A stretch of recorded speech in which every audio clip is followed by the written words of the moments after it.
পানি উঠাবার জন্য যখন দেখলাম ওই কুয়ার ধারে গিয়ে পানিটা তোলার জন্য আগে যেতে লাগলাম, গায়েবী আমার কানে আওয়াজ আসতো, আসসালাতু আসসালামু আলাইকা ইয়া রাসূলুল্লাহ হাবিবাল্লাহ। আমি বড় চমকে যেতাম, প্রথম এই আওয়াজ কোথা থেকে আসছে, কি ব্যাপার, কোথা থেকে আসছে, আমি ঘাবড়ে যেতাম। আমি যখন কুয়ার দিকে খেয়াল করে দেখতাম, খেয়াল করতাম কুয়ার পানির ভেতর থেকে এই সালামের আওয়াজ আসতে লেগেছে। এই যুবকেরা, তরুণেরা, আল্লাহ নবীর আম্মা জান বলতে লেগেছে, আমি যখন রাস্তা দিয়ে যেতাম পাথর আমাকে সালাম দিত, কিন্তু এই বলে আসসালামু আলাইকা ইয়া রাসূলুল্লাহ আমি অবাক হয়ে যেতাম, গা সালাম দিত। আর নবী পাকের হাদিস পাকের মধ্যে রয়েছে, আল্লাহ নবীর সাহাবারা বলতে লেগেছে, আমি রাসূলুল্লাহর সঙ্গে যখন আমরা সফরে যেতাম, প্রতিটা গাছ পাথর এমন করে পাহাড় পর্যন্ত আমার নবীকে সালাম দিতে থাকতো। এই যুবকেরা, তরুণেরা, আম্মা জান আমিনা পানির কি করে তুলবে চিন্তা করতে লেগেছে। কেন দেখবেন কুয়ার পানি থেকে উপরে একটা ওয়াল ঘিরা থাকে যাতে মানুষ না পড়ে যায়, তাই চিন্তা করতে লেগেছে আমার মুহাম্মদ পেটে রয়েছে, যদি চাপ লেগে বাচ্চা কষ্ট পায় পানির রশি ধরে তুলতে হবে, এই চিন্তা করতে লেগেছে। ঠিক তেমনই সময় আম্মা আমিনা বলতে লেগেছে, পানি ভূমিকম্পে যেমন ফুলতে থাকে, ওই কুয়ার পানিটা কানা পরিমাণ এসে গেল এবং আওয়াজ দিতে লেগেছে, আমিনা আসতে লাগবে না, হুকুম করলে ঘরে পৌঁছে যাব। আরো জোরে বলুন সুবহান। এ নবীর গোলামেরা, এ আমার নবী পাকের দিবানারা, আল্লাহ আমার নবীকে কি নিয়ামত করেছে, ওই নিয়ামতের চর্চা করো, ওই নিয়ামত পে আল্লাহ শুকরিয়া আনন্দ করো। আম্মা জান আমিনা বলতে লেগেছে, আমার দুনিয়া জমিনে কোন নারী যখন সন্তান জন্ম দেয়, ওই সন্তান নিয়ে মা বলে আমার একটা কন্যা সন্তান হয়েছে বা আমার একটা পুত্র সন্তান হয়েছে, কিন্তু আম্মা আমিনা বলে আমি একটা নূর জন্ম দিয়েছি, অর্থাৎ আমার গর্ভ থেকে একটা নূর এসেছে।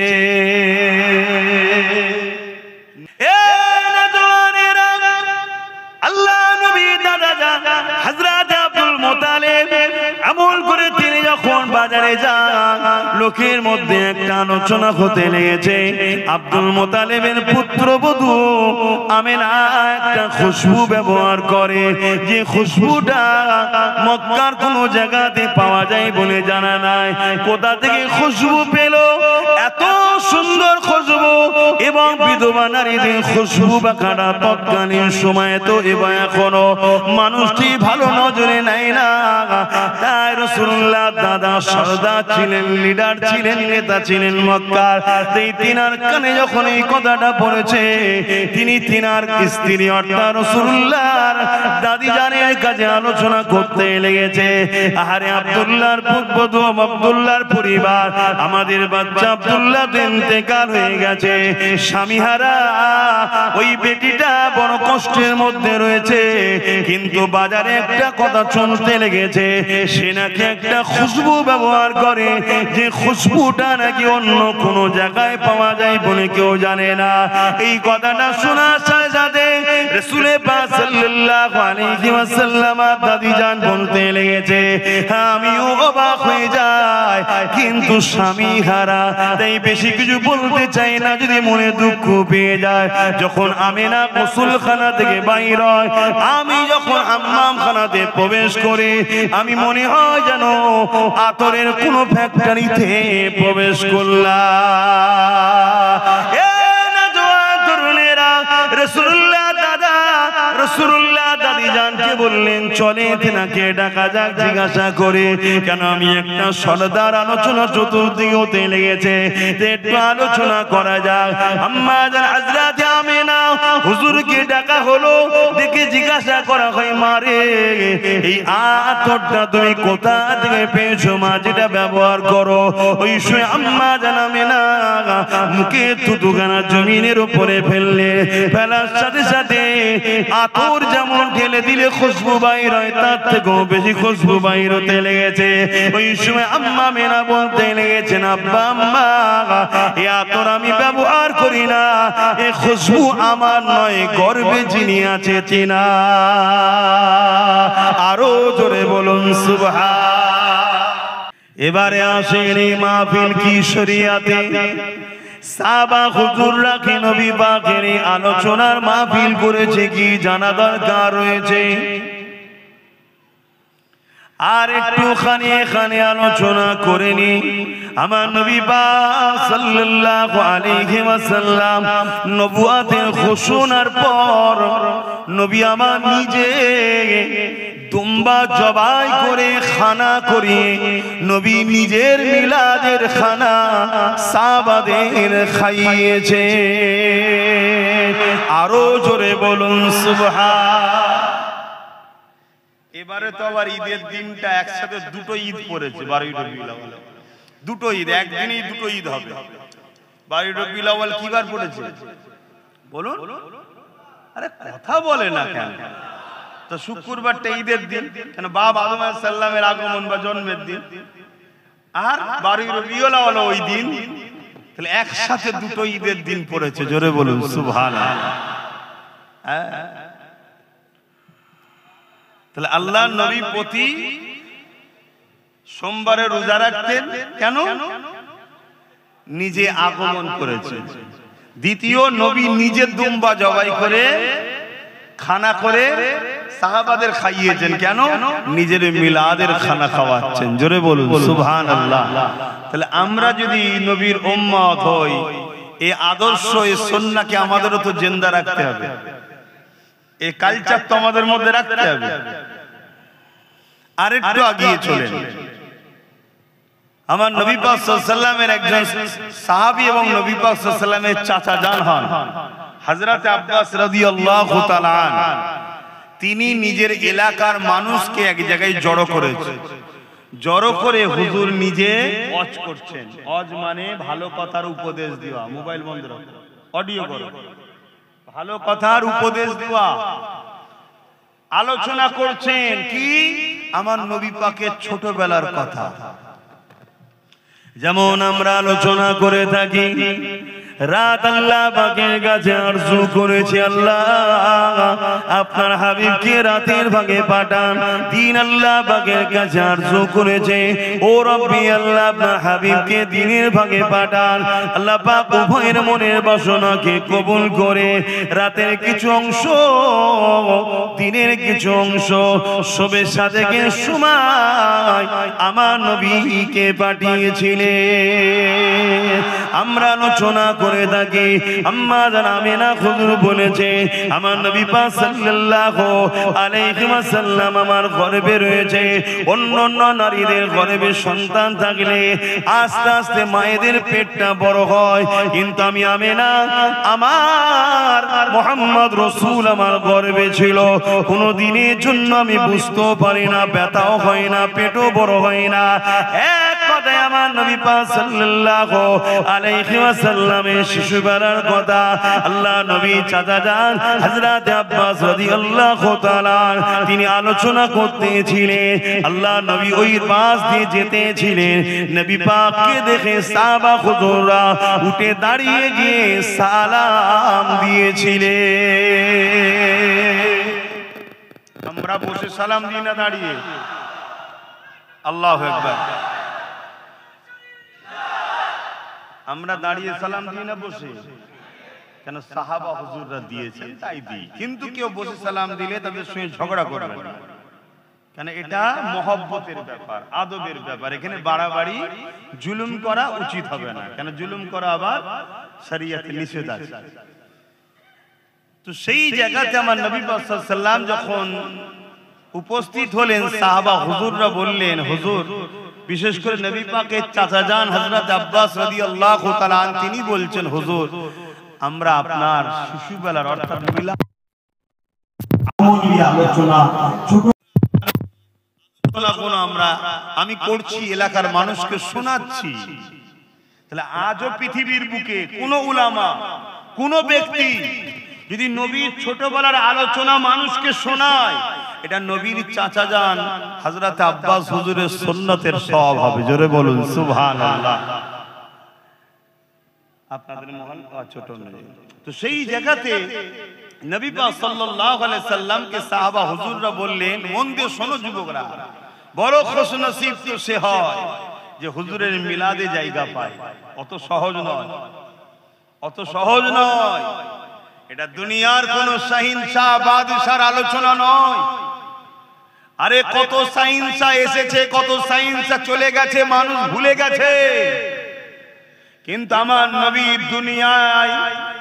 দুনিয়াবি জিন্দেগিতে আসার আগে থেকেও যুগে যুগে আদম নবী থেকে শুরু করে, মুসা নবী থেকে শুরু করে, ঈসা নবী থেকে শুরু করে আমার নবীর কিন্তু চর্চা আলোচনা এমন কোন দুনিয়া ছিল না যেখানে হয়নি। জোরে বলুন সুবহানাল্লাহ।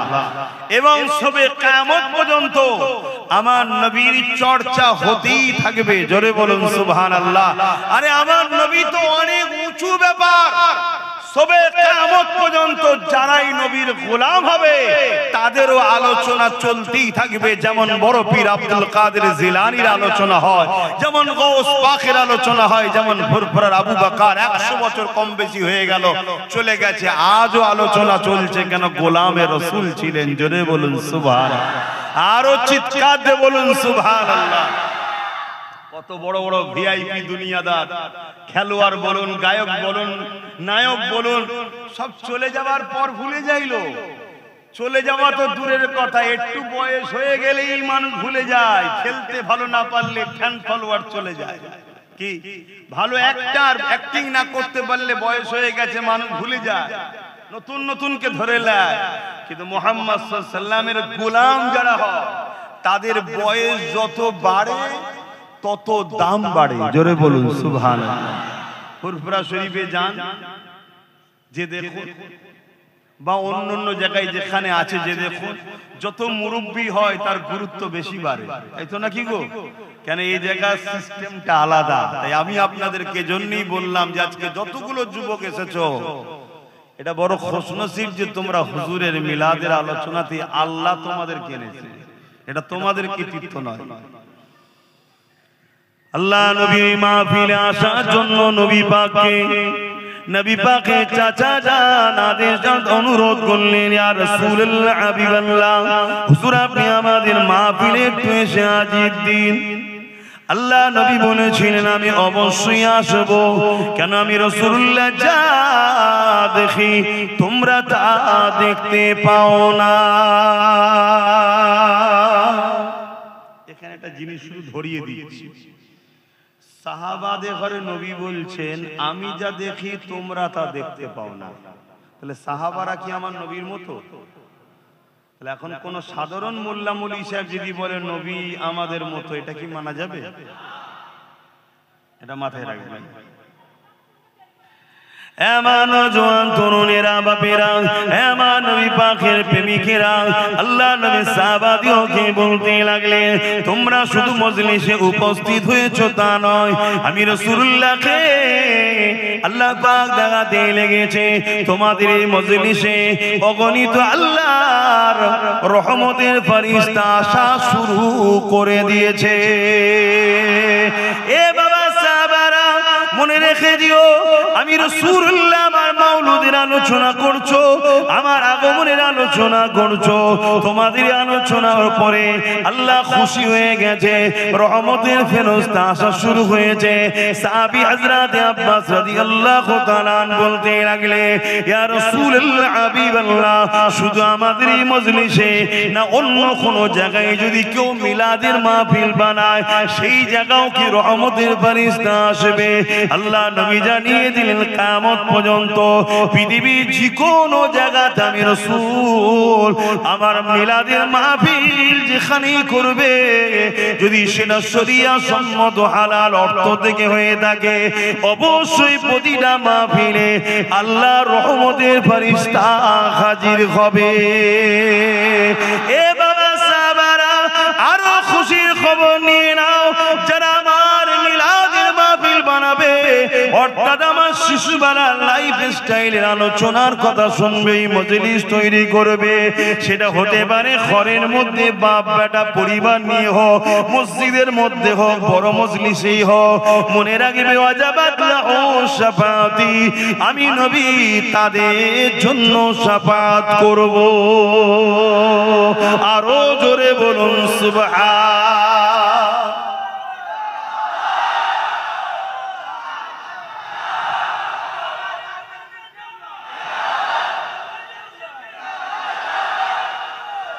আল্লাহু আকবার।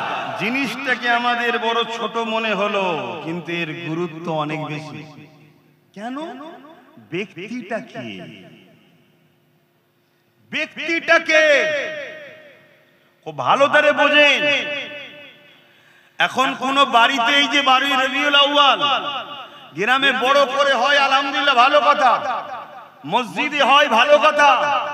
আমার তো মনে হয় প্রতিটা বাড়িতে বাড়িওয়ালারা যদি চায় রহমতের ফেরেশতা আসুক আজকে আমার বাড়ি, প্রতিটা বাড়িতে বাড়িওয়ালা তার মাকে নিয়ে, বাপকে নিয়ে, ভাইকে নিয়ে, বোনেদের নিয়ে, পরিবার নিয়ে, বাচ্চা নিয়ে, অর্থাৎ ওই পরিবারে যতজন সদস্য আছে যে যার ঘরের মধ্যে সুন্দর করে সাজিয়ে আতর গোলাপ ছড়িয়ে কিছু তাবারুক কিনে, সেটা মিষ্টি হতে পারে যার যেটা পছন্দ, কি ওই দিন স্পেশাল করে একটা বিরিয়ানিও রান্না করলেন, খাবেন আপনি নিয়তের জন্য, তাবারুক হবে, নেকিও হবে। জোরে বলুন সুবহানাল্লাহ। হ্যাঁ, আমি যে কথাগুলো বলছি কিন্তু দায়িত্ব নিয়ে পাওয়ারের সাথে বলছি। ওই 2-3 জন মেহমানকে নিয়ে, মুরিদকে নিয়ে ঘরের মধ্যে ঢুকে কথা বলছি না, মাইকে কথা বলছি। কথা শুনছেন তো নাকি? হ্যাঁ, আমি পুরো পাওয়ারের সাথে বলছি। খুব ভালো করে বোঝেন, যদি ধৈর্য থাকে তাহলে বুঝায়। তাহলে প্রতিটা বাড়িতে হওয়া দরকার। কিছু লাইট লাগালেন ওই দিনটা স্পেশাল করে, প্রতি বছরে বাচ্চা কোনো বড় হচ্ছে, আব্বা এই দিনটাই শুধু লাইট লাগাও, অন্য দিন লাগাও না কেন? বাপ বলে বাবা এই দিনে আমাদের নবী এসেছিল। বাচ্চা জানছে, বাচ্চাকে জানানো হচ্ছে। সেই ওল্ড মডেল নিয়ে চললে হবে, সবকিছুকে তোমাকে মাইন্ডে আনতে হবে। তোমার লক্ষ্য দেখা দরকার যেমন করে হোক আমার বাচ্চার দিলে হুজুরের প্রেমটাকে ভরবো, এটা হচ্ছে আমার ডিউটি। আল্লাহ নবী বলেছেন প্রত্যেকটা বাপ মাকে 3টে শিক্ষা সন্তানকে দিতেই হবে, না কিয়ামত দিন ধরা পড়বে। নাম্বার 1 নবীর প্রেম ও আদব, নাম্বার 2 আহলে রাসূলদের প্রেম ও আদব, নাম্বার 3 কোরআনের শিক্ষা। এখন কারো মাথায় যদি ঢুকে যায় যে 3 নম্বরে কোরআন বললেন কেন? ভাই আমি বলার কে? আমার নবী বলেছে। নবীর থেকে যদি আপনি বেশি পণ্ডিত হন তাহলে সমালোচনা করুন, জবাব দিবার জায়গায় জবাব দেবেন। তাহলে নাম্বার 1 নবীর প্রেম ও আদব, এই শিক্ষা বাচ্চাদের অন্তরে বাপকে দিতেই হবে।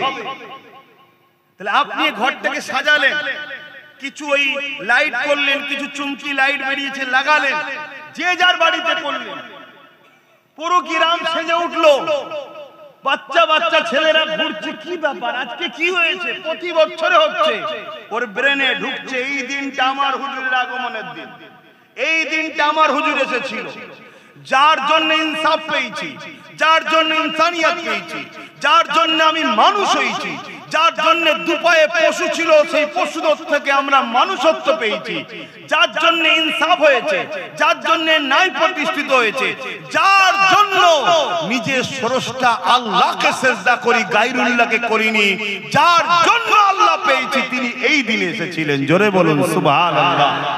এই মেসেজ আমাদের নতুন প্রজন্ম বাচ্চাদের হৃদয়ে ঢুকানো দরকার আছে না? জলসা তো হবে, সারা বছর হচ্ছে, সারা বছর নবীর ছোটবেলার আলোচনা হবে, সিরাতুন নবী হবে, মেরাজুন নবী হবে, নূরুন নবী হবে, শাফাতুন নবী হবে, হায়াতুন, সব আলোচনাই হবে। আপনার বাড়িটাতে হচ্ছে কবে? আপনার বাড়িতে আপনি কবে করবেন? আপনার মুখে দাঁড়িয়ে এই প্যান্ট শার্ট পরেন, ওই দিনে আপনি মাথায় টুপিতে পায়জামা পাঞ্জাবি যা আছে আপনি পরে বসুন না, আপনার লেবাসটা খারাপ।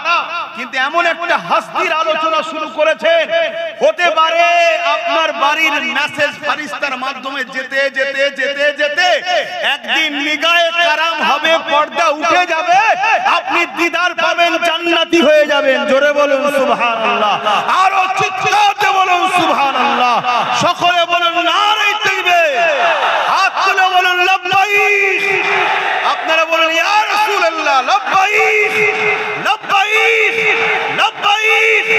সরকার কি আমদ, সরকার কি আমদ, হুজুর কি আমদ, দাতা কি আমদ, পুরনূর কি আমদ, নারে দিবে। আল্লাহর রহমতের ফেরেশতাকে আমরা সাক্ষী দিচ্ছি। হাত তোলাটাকে আর কি মনে করবেন না, কাবা শরীফে একটা কোণ আছে, সেখানে হাত তুলে দেখাতে হয়, হাত তুলতে হয়, এটা ইশারা করতে হয়, ফারিস্তা আছে, আমি হাজির হয়েছি সাক্ষী দেখো। আমি আর কি করছি না আপনাদের কাছে বসে। আপনারা হালকা বয়সের ছেলে, জীবনে প্রচুর ভুল করেছি আমরা, সবাই ভুল করেছি, আপনাদের সবার থেকে বেশি পাবি আমি, কিন্তু কোনোদিনের জন্য আমি ভাবিনি জাহান্নামে যাব, আমি জানি জান্নাত যাব ইনশাআল্লাহ। কেন? একটাই কারণে, আমি আল্লাহর বন্ধুর উম্মত। আমি যদি জান্নাত না যাই, নবীর উম্মত হয়ে যদি জান্নাতে না যেতে পারে, যাবে কারা জান্নাত? কিন্তু তুমি নবীর উম্মত দাবি করে নবীর মিলাদের বিরোধী করলে, তাহলে কেমন উম্মত? কথা বুঝছেন তো নাকি? আমি আবার বলছি, মিলাদ বাংলাতে কি বলে? জন্ম, তাই তো নাকি? আল্লাহর জন্ম হয়েছে, জোরে বলে।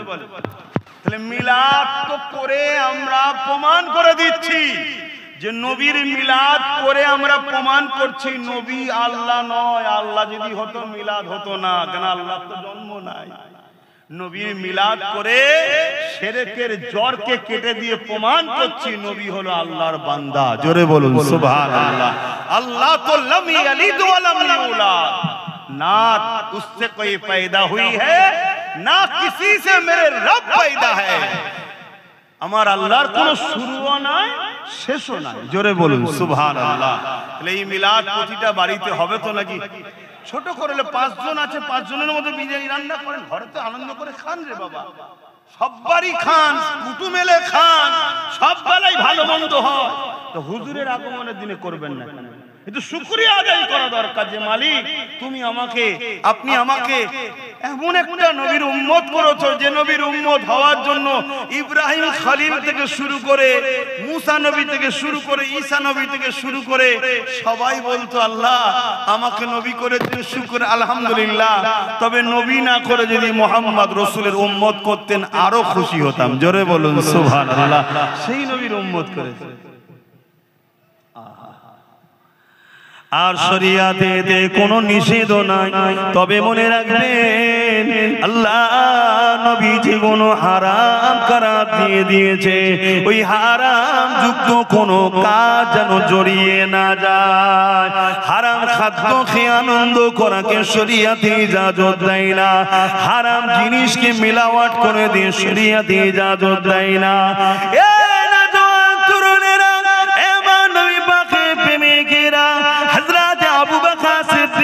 আমার নবী পাকের যিনি প্রথম খলিফা ছিলেন, তিনি বলতে লেগেছেন অকল আবু বকর সিদ্দিক মান আনফাকা দিরহামান আলা কিরাতি মাউলুদুন নবী সাল্লাল্লাহু আলাইহি ওয়াসাল্লাম কানা রাফিকি ফিল জান্নাহ। যারা আমার রাসূলুল্লাহর মিলাদ মাহফিল হবে, ওই মাহফিলে কেউ যদি 1 দিরহাম দান করে, আমি আবু বকর জানিয়ে দিলাম তারা জান্নাতি আমার বন্ধু হবে। আরো জোরে বলুন সুবহান। হুজুরের মিলাদের আলোচনা দরকার আছে, অর্থাৎ আগমন কিভাবে হয়েছে, ছোটবেলায় কি করেছে, কি কি মুজিজা ঘটেছে, অলৌকিক কথা, এগুলো শুনলে আমাদের মধ্যে খুশি হয় না দুঃখ হয়?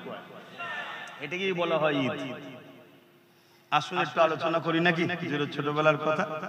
এবার দেখেন খুশি হন না খুশি হন না।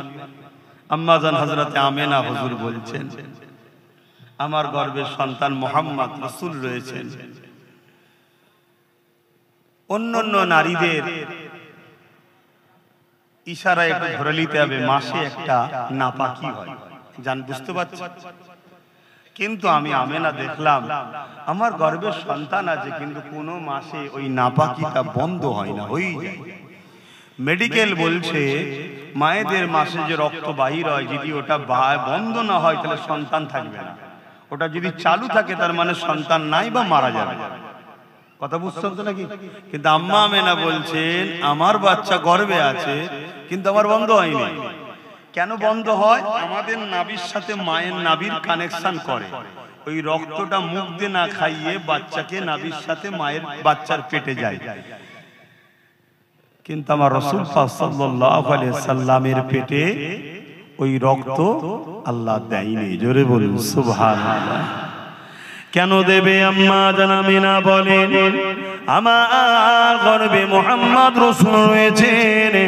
অন্যান্য নারীরা বলে সন্তানের একটা ভারী মা বুঝতে পারে। কি ভারী থাকে না? এ নবীর গোলামেরা, এ আমার নবী পাকে দিবানারা, আল্লাহ আমার নবীকে কি নিয়ামত করেছে ওই নিয়ামতের চর্চা করো, ওই নিয়ামত পে আল্লাহ শুকরিয়া আনন্দ করো। আম্মা জান আমিনা বলতে লেগেছে আমার দুনিয়া জমিনে কোন নারী যখন সন্তান জন্ম দেয় ওই সন্তান নিয়ে মা বলে আমার একটা কন্যা সন্তান হয়েছে বা আমার একটা পুত্র সন্তান হয়েছে, কিন্তু আম্মা আমিনা বলে আমি একটা নূর জন্ম দিয়েছি, অর্থাৎ আমার গর্ভ থেকে একটা নূর এসেছে। নূরের ওয়েট বোঝা যায়? নূর মানে জ্যোতি, আলো, ওয়েট বোঝা যায়। তাহলে আমাদের মায়েরা কি বলেছে? আমি যখন হয়েছিলাম আমার মা বলেছে আমার পুত্র সন্তান হয়েছে, তারপর আমার বোন যখন হলো আমার মা বলেছে আমার কন্যা সন্তান হয়েছে। আপনাদেরও বলে, কিন্তু আম্মা আমেনা বলছেন আমার গর্ভ থেকে একটা নূর দুনিয়া এসেছে। জোরে বলুন সুবহানাল্লাহ।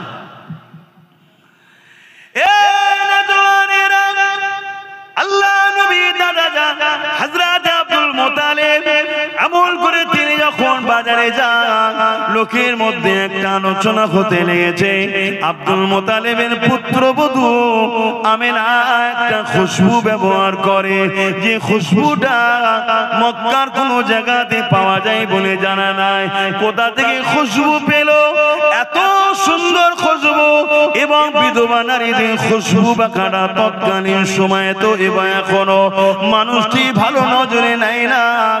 তাই রাসূলুল্লাহ দাদা সরদার ছিলেন, লিডার ছিলেন, নেতা ছিলেন মক্কার। এই তিনার কানে যখন এই কথাটা পড়েছে তিনি তিনার স্ত্রী অর্থাৎ রাসূলুল্লাহর দাদি জানের কাছে আলোচনা করতে লেগেছে। আহারে আব্দুল্লাহর পুত্রবধূ, আব্দুল্লাহর পরিবার, আমাদের বাচ্চা আব্দুল্লাহ ইন্তেকাল হয়ে গেছে, স্বামীহারা ওই বেটিটা বড় কষ্টের মধ্যে রয়েছে।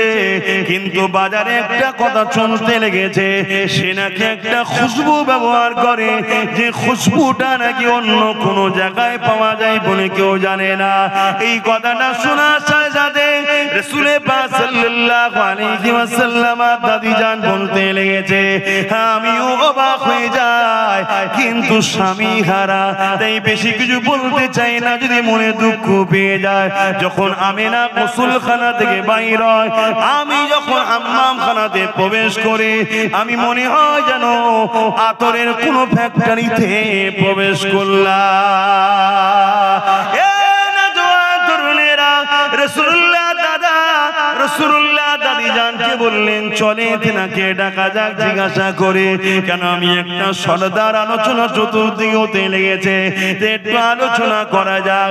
আম্মা জান হযরত আমিনা হুজুরকে ডাকা হলো, দেখে জিজ্ঞাসা করা হয় মারে এই আতরটা তুমি কোথা থেকে পেয়েছো মা, যেটা ব্যবহার করো? ওই সময় আম্মা জান আমিনা মুখে থুতুখানা জমিনের উপরে ফেললে, ফেলার সাথে সাথে আতর যেমন ঢেলে দিলে খুশবু বাইর হয় তার থেকেও বেশি খুশবু বাইর হতে লেগেছে। ওই সময় আম্মা আমিনা বলতে লেগেছেন আব্বা আম্মা এই আতর আমি ব্যবহার করি না, এই খুশবু আমার নয়, গর্ভে যিনি আছে তিনা। আরো জোরে বলুন সুবহান।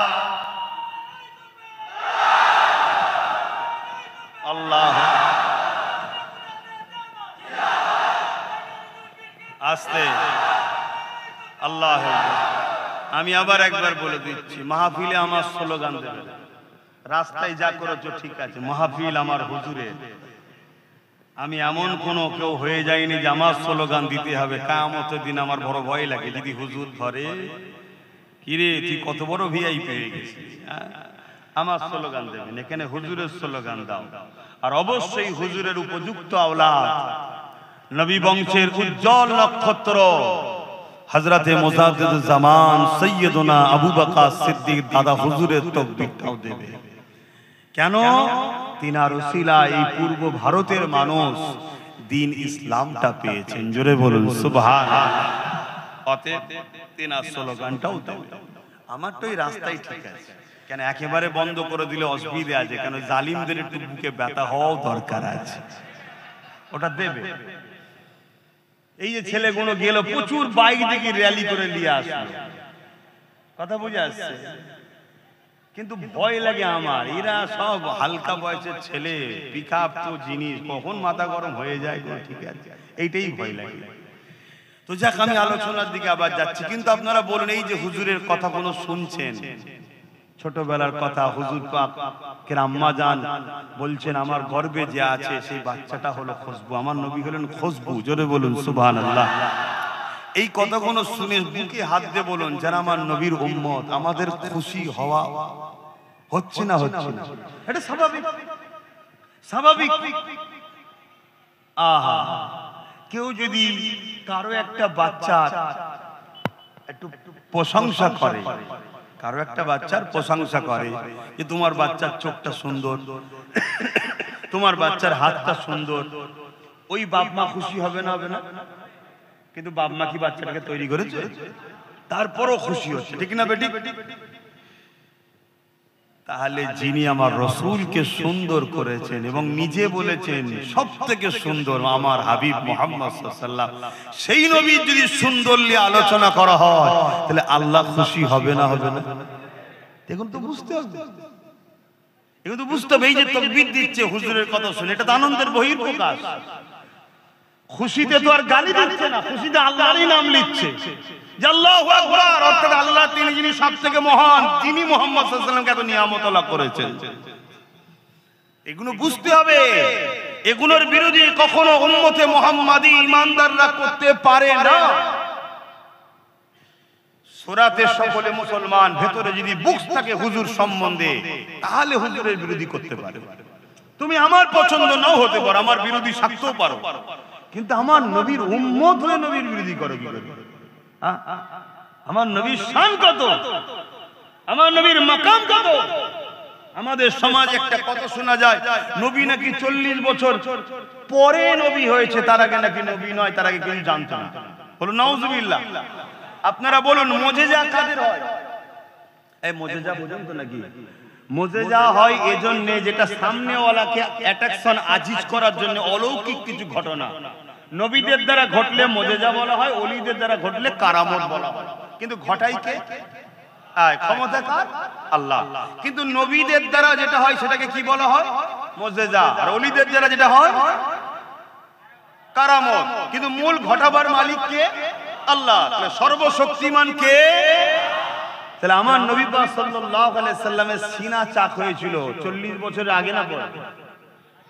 তাহলে নবীর ওটা মুজিজা নয়? তাহলে নবী তখন নবী ছিলেন না ছিলেন না? তা নবীর আলোচনা শুনবেন না উম্মত? আর একটু আগিয়ে চলেন, আম্মা জান আমিনা বলতে লেগেছে, আমার বাচ্চা তুমি জমিনে আসার সময় হয়ে গেছে। আমি আমিনা ঘরের মধ্যে একা রয়েছি, হযরত আব্দুল্লাহর এই ঝুপড়ি কুটিরি ঘর।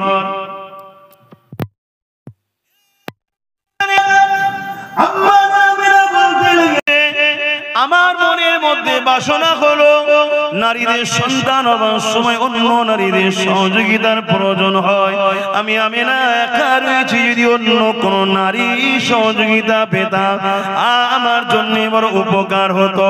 ঠিক এমনই যে ভাবতে লাগলাম, সঙ্গে সঙ্গে দেখলাম আব্দুল্লাহর ঘর, আমার এই বকরি ঘরটা আলোয় আলোকিত হয়ে গেছে, সুন্দরী সুন্দরী রমণী চলে এসেছে।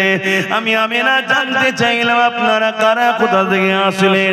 ওই নারীরা বলতে লাগলো, আমিনা আল্লাহ দোস্ত আসবে মেহমানদারি আপনার খেদমত করার জন্য, আল্লাহ আমাদেরকে পাঠিয়েছে, আমরা হলাম জান্নাতের এই যে আলোচনাগুলো ছোটবেলার যেখানে হয়, ওই মাহফিলকে কি বলা হয়? আবার একবার বলবেন তো, মনে থাকবে তো নাকি? তাহলে মিলাদুন নবী বা ঈদে মাউলুদুন নবী বা ঈদে মিলাদুন নবী শুনলে ঘাবড়ে যাবেন না, এগুলোকে মাথায় নেন যাতে স্মৃতিতে থাকে, তাই বারবার জিজ্ঞেস করছি। বিরক্ত হচ্ছেন নাকি?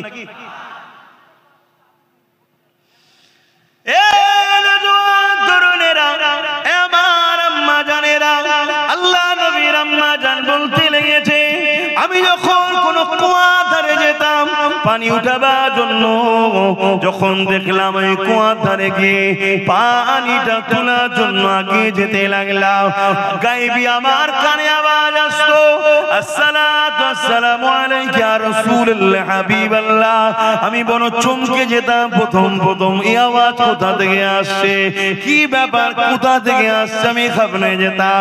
আমি যখন কুয়ার দিকে খেয়াল করে দেখতাম, খেয়াল করতাম কুয়ার পানির ভেতর থেকে এই সালামের আওয়াজ আসতে লেগেছে। এই যুবকেরা, তরুণেরা, আল্লাহ নবীর আম্মা জান বলতে লেগেছে, আমি যখন রাস্তা দিয়ে যেতাম পাথর আমাকে সালাম দিত, কিন্তু এই বলে আসসালাতু আসসালামু আলাইকা ইয়া রাসূলুল্লাহ আমি অবাক হয়ে যেতাম, গা সালাম দিত। আর নবী পাকের হাদিস পাকের মধ্যে রয়েছে, আল্লাহ নবী সাহাবারা বলতে লেগেছে, আমি রাসূলুল্লাহর সঙ্গে যখন আমরা সফরে যেতাম, প্রতিটা গাছ পাথর এমন করে পাহাড় পর্যন্ত আমার নবীকে সালাম দিতে থাকতো। এই যুবকেরা, তরুণেরা, আম্মা জান আমিনা পানির কি করে তুলবে চিন্তা করতে লেগেছে। কেন দেখবেন কুয়ার পানি থেকে উপরে একটা ওয়াল ঘিরা থাকে যাতে মানুষ না পড়ে যায়, তাই চিন্তা করতে লেগেছে আমার মোহাম্মদ পেটে রয়েছে, যদি চাপ লেগে বাচ্চা কষ্ট পায় পানির রশি ধরে তুলতে হবে, এই চিন্তা করতে লেগেছে। ঠিক তেমনই সময় আম্মা আমিনা বলতে লেগেছে, পানি ভূমিকম্পে যেমন ফুলতে থাকে, ওই কুয়ার পানিটা কানা পরিমাণ এসে গেল, এবং আওয়াজ দিতে লেগেছে, আমিনা আসতে লাগবে না, হুকুম করলে ঘরে পৌঁছে যাব। আরো জোরে বলুন সুবহান। রসুলের এক গোলাম, নবীর আওলাদ, গরিবে নওয়াজ লুটা পাঠিয়েছিল, জানেন না? আনা সাগরের পানি লুটার মধ্যে ছিল না, ছিল না। তিনার গোলাম এর খুব যদি পাওয়ার এই হয়, তাহলে নবীর জিনার গর্বে আছে সেই মা যদি বলে, মোহাম্মদ রসুলের খাতিরে আসো, আসবে না পানি? আমার নবী যখন কোনো গাছকে ডাকতেন, একটু অন্যদিকে যাচ্ছে, সিরাপলি একটা কথা বলছি। এক সময় এক গায়ের মুসলমান, অমুসলিম, আমার নবী সাল্লাল্লাহু আলাইহি ওয়াসাল্লামকে পরীক্ষা নিতে এসেছে। শুনছেন তো সবাই? আল্লাহ নবী বললেন, ওই যে দূরের গাছটা দেখছো, ওই গাছটাকে যে বলো মুহাম্মদ সাল্লাল্লাহু আলাইহি ওয়াসাল্লাম তোমায় ডাকছে। তো ও গিয়ে বলছে, মুহাম্মদ সাল্লাল্লাহু আলাইহি ওয়াসাল্লাম তোমাকে ডাকছে। লোকটা অবাক হয়ে দেখতে লেগেছে, জমিন ফেটে গেল, মানে ফাটতে ফাটতে ফাটতে, যেমন মানুষ খুঁড়ে খুঁড়ে চওড়া করে না, ওভাবে জড় সমেত, শেকড় সমেত এভাবে জমিন চিরে চিরে চিরে চিরে এই গাছটা আমার নবীর কদমে এসে সালাম দিতে লেগেছে। জোরে বলুন সুবহানাল্লাহ। খুব ভালো করে কথাটা শুনবেন। হুজুর ডাকবে, গাছ আসবে, এটা আশ্চর্যের বিষয় তো নয়, এটা তো নরমাল বিষয়। গাছকে তো আসতেই হবে, গাছ তো হুজুরের গোলাম। কিন্তু গাছটাকে গিয়ে খবরটা কে দিল? একজন অমুসলিম। সে বলছে হুজুর ডাকছে, চল। যদি তার কথা তো গাছটা চলে আসতে পারে, হুজুরের কথায় হুজুরের আম্মা যদি বলতো আয়, আসতো না? এগুলো আমাদেরকে বুঝতে হবে, এগুলো আমাদের মধ্যে ঢুকাতে হবে। কি গো, অসুবিধা হচ্ছে নাকি? আর না মনে হচ্ছে যে ঠিক আছে সবই বুঝলাম, এগুলো শুনে কি করব, দুটো নামাজের কথা বললে হয়। যাদের দিলে হুজুরের এই আদব, ভালোবাসা, মহব্বতের আলোচনা শোনার ধৈর্য নেই, তারা নামাজ পড়েই কি করবে? তারা নামাজটা পড়েই কি করবে? মাত্র মাথায় ঢুকছে না। কথাটা কি খারাপ হয়ে গেল নাকি? আল্লাহ নবী বলছেন এবং কোরআনেও আল্লাহ বলছেন, নামাজ পড়েও জাহান্নামে যাবে। নামাজ পড়েও জাহান্নামে যাবে। ওই নামাজ পড়ে কিছু লাভ আছে? কারা? যাদের মধ্যে ঈমান নাই। আর ঈমানটা কি তাহলে? নামাজ পড়েও যদি জাহান্নামে যেতে হয় তাহলে নামাজটা তো ঈমান নয়। ঈমানটা কি? ঈমানটা হলো হুজুরের মহব্বত ও আদব। জোরে বলুন সুবহানাল্লাহ। এটা ঈমানের মূল। এটা গাছের মূল হয় না? ঈমানের মূল। এবারে ঈমানের মূলের অনেক শাখা পোশাখা, ডাল টাল আছে, অনেক কিছু আছে, কিন্তু মূলটা হলো হুজুরের প্রেম ও আদব। জোরে বলুন সুবহানাল্লাহ। আহা, এগুলো বোঝেন কেন? আজ আমাদের মধ্যে সবই আছে। মসজিদ বেড়েছে না কমেছে? টুপি বিক্রি বেড়েছে না কমেছে? বোরখা বিক্রি বেড়েছে না কমেছে? মাদ্রাসা বেড়েছে না কমেছে? সবই তো বেড়েছে, তাও মার খাচ্ছি কেন? মূল জায়গাতে ভাটা পড়ে গেছে। আমাদের প্রেমে কিন্তু ঘাটতি হয়েছে। কই বেলাল হুজুর, কই সিদ্দিক আকবরের মতো প্রেমিক, কই উসমান গানির মতো প্রেমিক, কই মাওলা আলী শেরে খোদার মতো প্রেমিক, কই বলুন?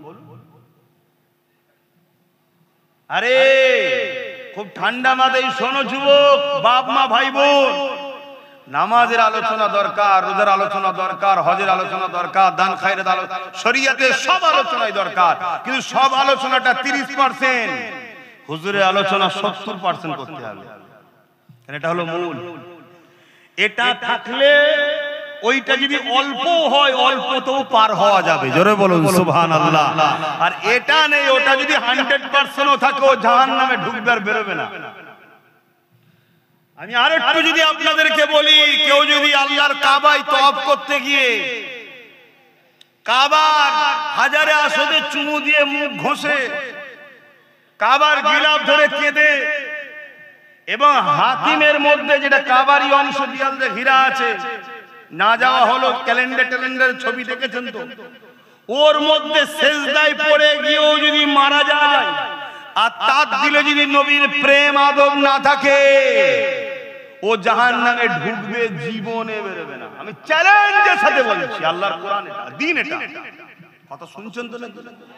আর অপর দিকে আরেকজন দুনিয়াবি জিন্দেগিতে ভুল ভ্রান্তি করে ফেলেছে, অন্যায় করে ফেলেছে, শরীয়তের কাজগুলোকে ঠিকভাবে পূর্ণাঙ্গভাবে পালন করার চেষ্টা করে হয়তো করতেও পারেনি, খুঁত অনেক আছে, ধরলে একবারও পার হওয়ার লাইন নেই।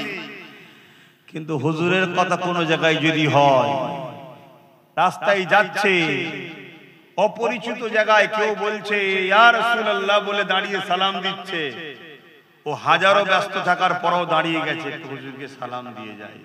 এ দরদ, মহব্বত, চাহাত, প্রেম যাদের দিলে আছে, এই প্রেমের মাধ্যমে আল্লাহকে দুনিয়াতেও চাইলে পরিবর্তন করে দিতে পারে, আর যদি নাও হয় পরকালে নবীর শাফাআত পেয়ে ও জান্নাতের হকদার হবে। জোরে বলুন সুবহানাল্লাহ।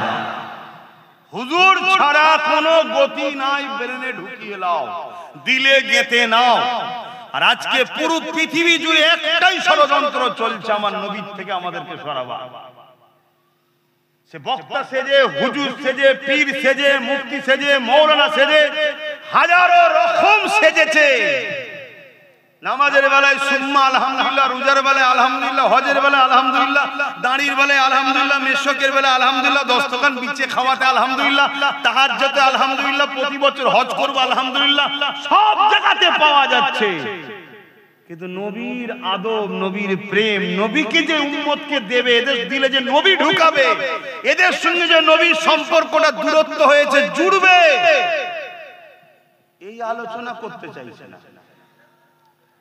আরে সামান্য দুনিয়ায় যদি একটা কোন দলের লোককে নিয়ে আসেন, কোন দল, যে কোন দল হোক, সেই দলের লোক এসে দাঁড়িয়ে কি বলে? তার নেতার কথাই বলে তো নাকি? কথা বলে, আমার নেতা এই করেছে, আমার নেতা এই করেছে, আমার নেতা এই ছিল, আমার নেতা ওই ছিল, বলে না? বলে না কেন? যাতে সামনেওয়ালা সবাই আমার নেতার সঙ্গে জুড়ে যায়। তাহলে তুমি মোল্লা, তুমি মৌলী সাহেব, তুমি পীর সাহেব, তুমি পীরজাদা সাহেব, তোমার নেতাটা কে?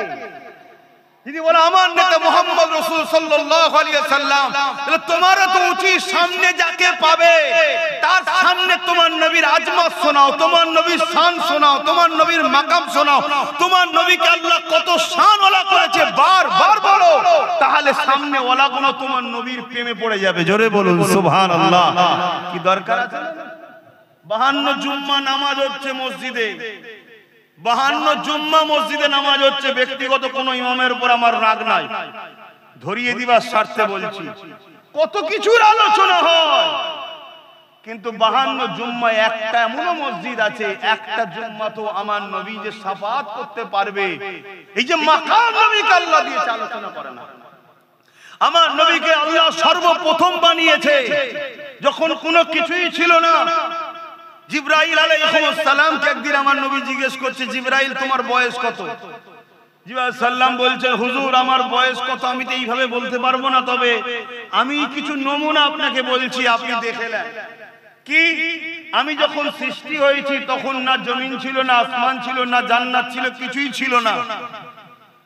কোন জিবরাইল, ইসরাফিল, মিকাইল, আজরাইল কেউ ছিল না। আমি জিবরাইলকে যখন বানিয়েছে, আমি মাথা তুলেছি, আল্লাহ পাকের আরশ আজিমের নিচে একটা নূরের তারার ঝলক দেখলাম, যেটার এত সুন্দর ছিল, এত চমক ছিল। ওই প্রত্যেকটা মানুষ সুন্দরের দিওয়ানা হয় না? হয় না? এটা ফুলকে দেখার শখ করে না? করে না? কত রকম স্টাইলে ফটো, কেন সৌন্দর্য? আরে একটা ফুলকে দেখে তুমি বলছো সৌন্দর্য? হ্যাঁ, যার জন্য কায়নাত হয়েছে তিনি কে? তিনার কথা ভাবো যুব সমাজ, তিনাকে প্রেম করো। কখনো কখনো রাত্রি নিরিবিলিতে একা বসে ফোনে হ্যালো হাই না করে একা একই হয়ে কখনো তিনার নদী মন সবুজ গম্বুজের দিকে খেয়াল করে দরুদ পড়ে বলো, হুজুর আমি বড় গুনাহগার, আপনার উম্মত, আমি আপনাকে ভালোবাসি, আপনি আমার জন্য দোয়া করেন, আমি যেন হিদায়াত হই। বলো, একটা দিন হতে পারে তোমার নসিব চমকে যাবে, পর্দা উঠে যাবে, সবুজ গম্বুজওয়ালাকে তুমি দেখতে পেয়ে যাবে। বললেন না সুবহানাল্লাহ? আর একবার যে আমার হুজুরকে দেখবে, সে 100% নিশ্চিন্তা, আল্লাহ থেকে জান্নাত যাওয়ার উপযুক্ত বানিয়ে নেবে। কেন? তার জন্য জাহান্নামের আগুন হারাম হয়ে যাবে। জোরে বলুন সুবহানাল্লাহ। এগুলো বোঝো আমার ভাইয়েরা। আজ আমাদের এই মুসিবত কেন? আমাদের মধ্যে হুজুরের প্রেম আদব কমে গেছে। কি হলো আবার? কথা বললে না? কি যেন বলছিলাম?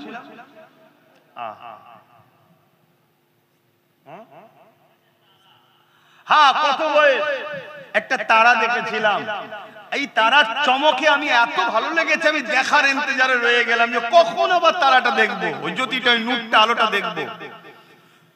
70,000 বছর কেটে গেল, তারপরে আবার একবার উদিত হলো। বলুন সুবহানাল্লাহ। আমি দ্বিতীয়বার দেখে আরো দিবানা হয়ে গেলাম, আবার দেখার ইন্তজারে, আবার 70,000 বছর পর আবার একবার দেখলাম, আরো দেখার বাসনা। তখন তো কোনো কাজ নাই আমার, শুধু দেখার দিবানা।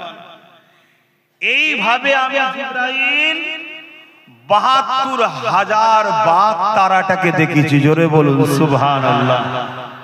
আল্লাহর নবী কি বললেন?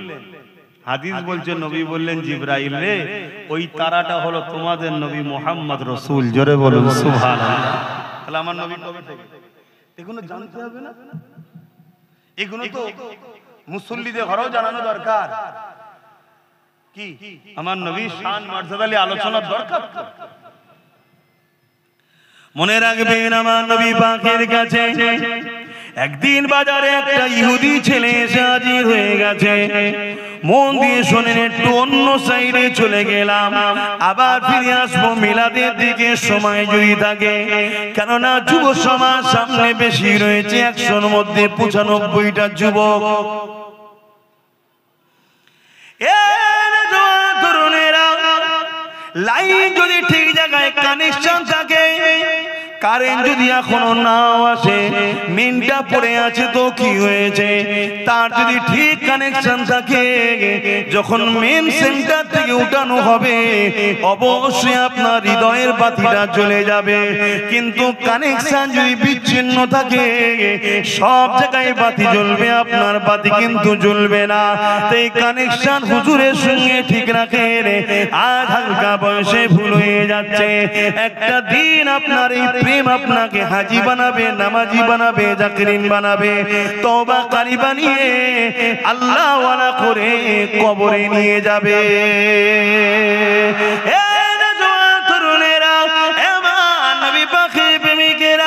আল্লাহ নবী মদিনার বাজারে ভ্রমণ করে ঘুরতে লেগেছে।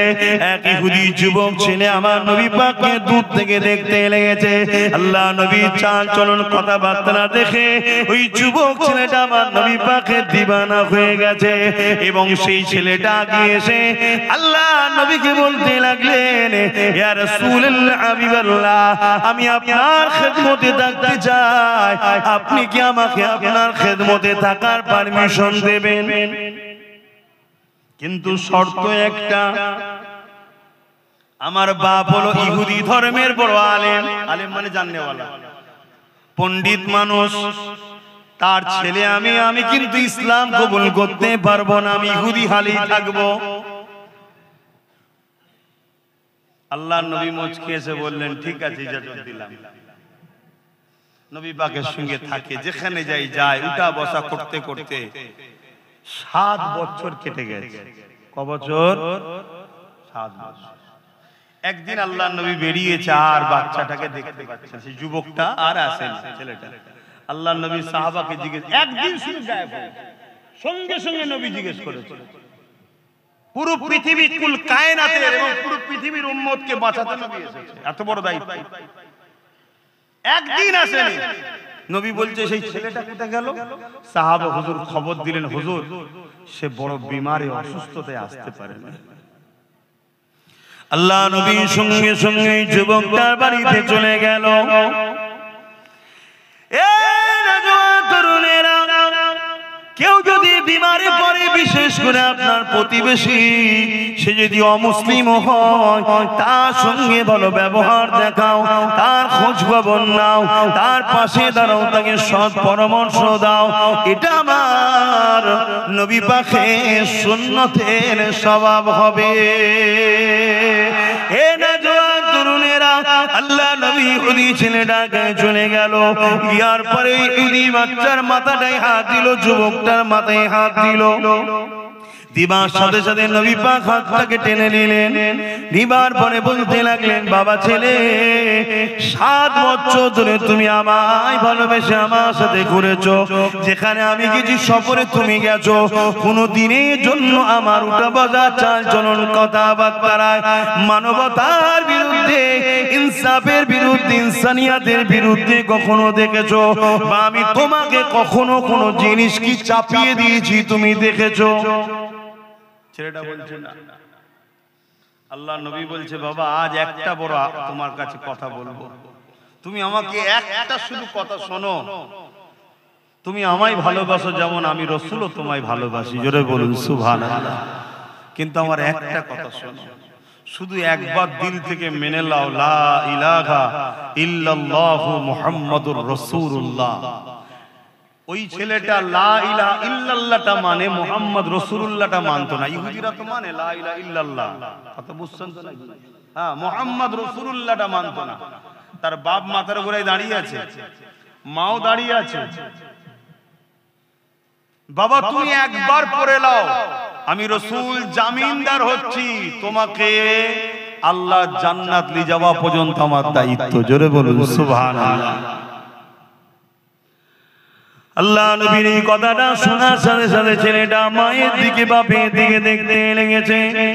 বাপ সঙ্গে সঙ্গে বলতে লেগেছে, বাবা ছেলে 7 বছর ধরে জিনার সাথে ছিলি, তেনাকে কি এখনো চিনতে পারলি না? আমি এক মুহূর্তে চিনে ফেলেছি বাবা, আর দেরি করিস না বাবা, পড়ে নে লা ইলাহা ইল্লাল্লাহ মুহাম্মাদুর রাসূলুল্লাহ। তাওরাত গাওয়া দিচ্ছে, ইনজিল গাওয়া দিচ্ছে, ইনি অবশ্যই আখেরি নবী। আমি আমার কিতাব দ্বারা প্রমাণ পেয়ে গেছি। বাবা কলেমা পড়ে নে বাবা। ছেলেটা যে কলেমা পড়লো, ইন্না লিল্লাহি ওয়া ইন্না ইলাইহি রাজিউন, ইন্তেকাল হয়ে গেল। শুনছেন ইন্তেকাল হয়ে গেল। এখন বলো তো যুবক, এই ছেলেটা কি নামাজ পড়েছে, রোজা হজ করেছে, যাকাত দিয়েছে, দান খায়রাত করেছে? কোনো সময়ই তো পায়নি, শুধু কলমা পড়েছে আর সঙ্গে সঙ্গে ইন্তেকাল করেছে। এই যুবকটার এখন মর্যাদা কত? কস পাকের থেকে বড় না কম? বলো বলো বলো, সাহস করে বলো। গৌস পাক সমস্ত ওলিদের বাদশা, তিনার থেকেও বড়। আর হ্যাঁ না না বলবেন তো? খাজা হুজুরের থেকে, দাদা হুজুরের থেকে কেন? তাহলে কোন জিনিস ইনাকে এত বড় করলো? বলো বলো বলো। নামাজ 100% বলে যাচ্ছি, পড়তেই হবে, কোনো গুঞ্জাইশ নাই ছেড়ে দিবা। রোজা রাখতেই হবে, হজ করতেই হবে, কিন্তু এগুলো করে তুমি যদি মনে করো আমি জান্নাতে যাব, তাহলে আমার আফসোস। এগুলো তুমি বান্দা হিসাবে তোমার ডিউটি, কর্তব্য, তোমার মালিকের হুকুম তোমার পালন করতে হবে, এবং তোমার সুস্থতা কল্যাণের মধ্যে আছে। জান্নাত যেতে গেলে একটা ভিসা লাগবে। সৌদি আরবে যেতে গেলে ভিসা লাগে না? লাগে না? কেন রে বাবা? একই পৃথিবী তো, একটা বিছখানে সাগর রয়েছে মাত্র। আমার টাকায় যাব প্লেন চেপে, আমি খাবো আমার পয়সা খরচ করে, তাও থাকতে দিবি না? না। এখান থেকে যদিও ছেড়ে যায়, এয়ারপোর্টে ধরবে যেই ভিসা নিয়ে অমনি রিটার্ন, ঠিক না বেটি? কেন? ভিসা নাই। তাহলে দুনিয়ার নিজাম যদি এক দেশ থেকে আরেক দেশে যেতে গেলে ভিসা লাগে, তা দুনিয়ার দেশ থেকে জান্নাতের দেশে যাবে ভিসা ছাড়া? এই ভিসাটা হলো এইখানে মুহাম্মদ রাসূলের প্রেম ও আদেব আছে কি না? না। তাই কবরের শেষ প্রশ্নটাই ভাইটাল। আমার নবীকে দেখিয়ে জিজ্ঞেস করা হবে, ইনার সম্বন্ধে তোর আকীদা কি ছিল বল। ইনি কে নয়, ইনার সম্বন্ধে তোর আকীদা কি ছিল বল। মিলাদ বানাতিস, আনন্দ করতিস, শুকরিয়া আদায় করতিস নবী পেয়ে, খানা করে গরিবকে খাওয়াতিস, এতিমদেরকে দান খায়রাত করতিস, আল্লাহর শুকরিয়া আদায় করে ইনার আলোচনার মজলিস বানাতিস, লাইটিং সুন্দর করে সাজাতিস। মাফ করবেন আমি যদি ভুল না বলি, আপনারা মন দিয়ে শুনবেন। আমার নবী আসার জন্যই তো পৃথিবীতে 1 লক্ষ মতান্তর 2,24,000 নবীকে আগে পাঠানো হয়েছে, জায়গা ঠিক করার জন্য। বোঝেন জায়গা? ভিআইপি লাস্টে আসে না প্রথমে আসে? বলবেন তো নাকি? দুনিয়ার যদি আমাদের তৈরি করা ভিআইপি, তার জন্য আগে সব এসে চেক হয়ে গেল, সবকিছু হয়ে গেল, কত এলান করা হয়, এই যিনি আসছে উনি এমন, যিনি আসছে উনি এই করেছে, যিনি আসছে উনি পীরজাদা, উনি বাবা আব্বাস সিদ্দিকী। আমার যদি এত কিছু প্রচার করা হয়, কত হ্যান্ডবিল, কত মাইকিং করেছে না করেন? কথা বলবেন তো নাকি? তো দোনো জাহানের সুলতান আসবে, লেভেল যেমন তেমন লেভেল ওয়ালা লোকই তো প্রচার করবে। বাপ আদম থেকে ঈসা নবী পর্যন্ত সবাই প্রচার করছে, আসছে আসছে আসছে। আমার আল্লাহ পাক তারা দিয়ে, চাঁদ দিয়ে, সূর্য দিয়ে, গাছপালা দিয়ে পুরো পৃথিবীকে সাজিয়েছে মূলত মুহাম্মদ রাসূলের জন্যই। জোরে বলুন সুবহানাল্লাহ। তাহলে সেই আল্লাহর দেখানো পন্থায় আমরা উম্মত হিসাবে সেই আল্লাহর বন্ধুকে পেয়ে, নিয়ামতকে পেয়ে, কেন আমরা একটু সুন্দর করে সাজিয়ে নবীর আগমনের মাসে নবীর আলোচনা করব না? একটু ভাবতে হবে। টাকা কত জায়গায় বেরিয়ে চলে যাচ্ছে, ফতোয়া হয় না কি? হ্যাঁ, বেটার বিয়েতে, বেটির বিয়েতে, বাপ রে বাপ, লাইটিং করে আর করে গরু জবাই করে 4 দিন 5 দিন ধরে খানা খাওয়াচ্ছে। ওরে বাপ রে বাপ, কত খরচ। কোনো জায়গায় ফতোয়া হয় না, শুধু ফতোয়া হুজুরের আগমনের আলোচনাতে হয় না। তাহলে তো বুঝতে হবে এগুলো, যাক নামাজ আছে তো ভাই, নামাজ আছে তো। তাহলে নামাজ যখন এসে গেছে, নামাজ নিয়ে একটা কথা বলি, একটু মন দিয়ে শোনে। নামাজে আমরা দাঁড়াই, কিভাবে দাঁড়াই? জায়গা পাক হতে হবে, কেবলা মুখী হতে হবে, তাই তো না? নিয়ত করতে হবে, তাহারিমা বানতে হবে, সূরা ফাতিহা পড়তে হবে, সূরা মিলাতে হবে, রুকুতে যেতে হবে। সুবহান রাব্বিল আযীম, সুবহান রাব্বিল আযীম, সুবহান রাব্বিল আযীম সব থেকে কম 3 বার পড়তেই হবে। আবার সোজা হয়ে দাঁড়ালেন, আবার সিজদায় চলে গেলেন, সুবহান রাব্বিল আলা, সুবহান রাব্বিল আলা, সুবহান রাব্বিল আলা। আবার কিয়ামে দাঁড়িয়ে গেলেন, সূরা ফাতিহা পড়লেন, সূরা মিলালেন, আবার রুকুতে, আবার দাঁড়িয়ে আবার সিজদাতে, সুবহান রাব্বিল আলা 3 বার পড়লেন। 2 রাকাত নামাজ হলে সালামে বসে গেলেন, 4 রাকাত হলে আবার উঠে দাঁড়াতে হবে। 2 রাকাতে যখন আপনি বসে গেছেন, এবারে আপনি নিয়ত করছেন, আল্লাহ রুকু আপনাকে দিলাম, সিজদা আপনাকে দিলাম, কিরাত আপনার জন্য পড়লাম, আল্লাহ সূরা মিলালাম আপনার জন্য, ব্যবসা কাজে ছিলাম ছেড়ে দিয়ে দাঁড়িয়ে নামাজ আপনার জন্য পড়লাম, আল্লাহ পাক খানা খাওয়া ছেড়ে দিয়ে নামাজ আপনার জন্যই পড়লাম।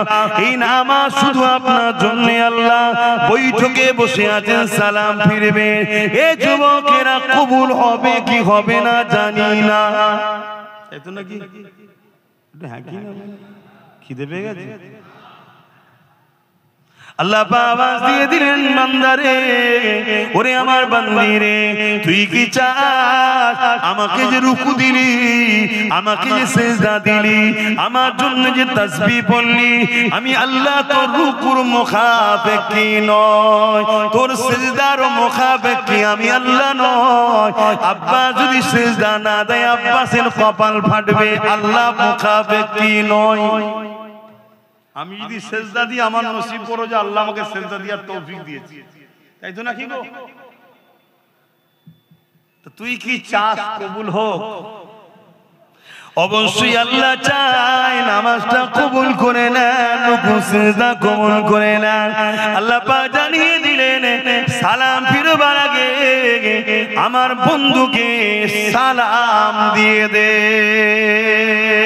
পর আসসালামু আলাইকা আইয়ুহান নবী, আচ্ছা না না, আত্তাহিয়াতু লিল্লাহি ওয়াস সালাওয়াতু আত-তাইয়্যিবাতু আসসালামু আলাইনা, আত্তাহিয়াতু লিল্লাহি ওয়াস সালাওয়াতু আত-তাইয়্যিবাতু আসসালামু আলাইকা আইয়ুহান নবী। আচ্ছা না না, বলবেন নাকি না? ও আল্লাহ, নামাজ তো আপনার জন্য, এখানে গায়ের কে কেন আনছেন? নামাজ তো শুধু আপনার জন্য, আপনার জন্য, তাসবিহ আপনার জন্য। বুঝছো তো নাকি যুবকরা?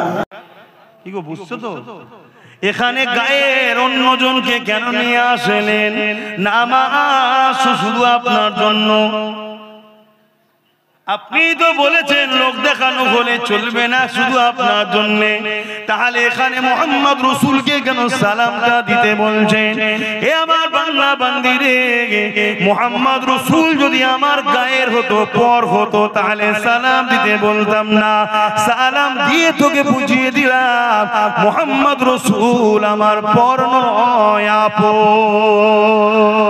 আর এই সালামের সাদকাতে আমি আল্লাহ তোর নামাজটা কবুল করে নেব।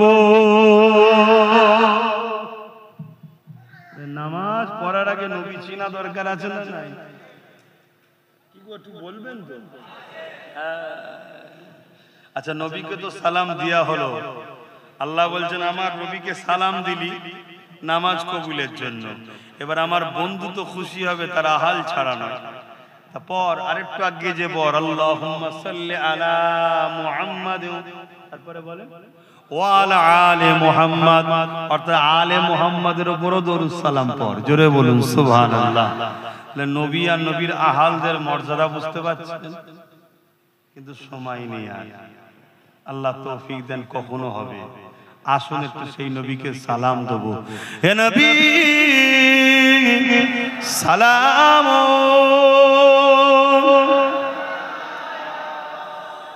ইয়া রাসূল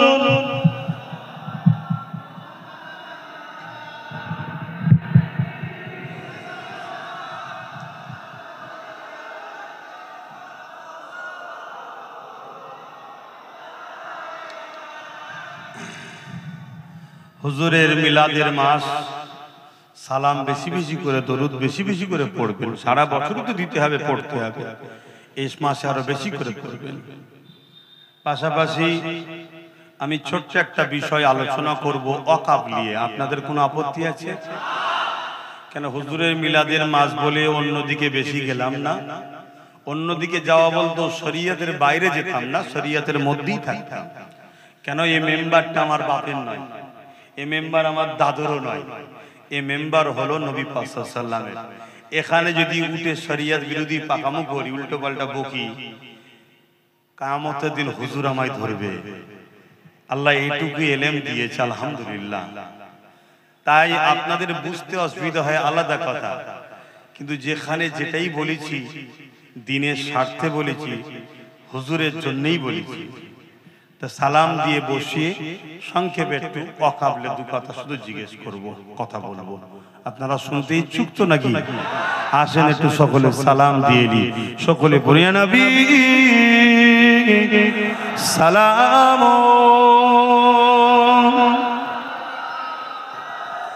ইয়া রাসূল সালাম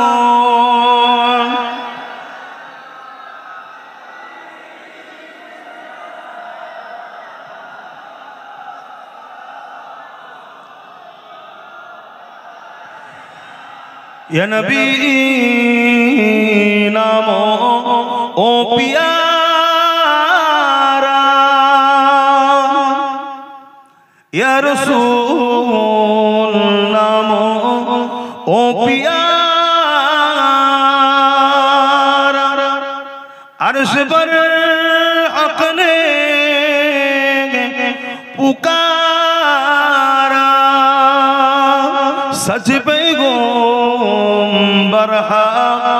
हमारा या नबी सलाम या रसूल सलाम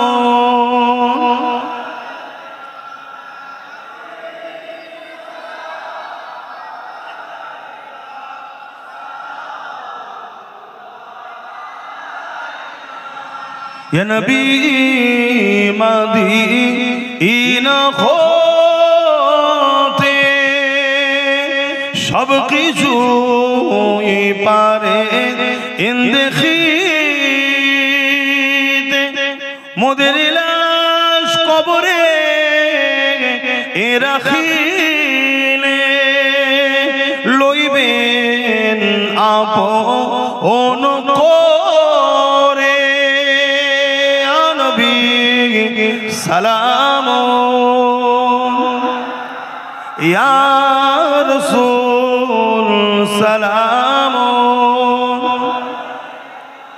ইয়া হাবিব সালাম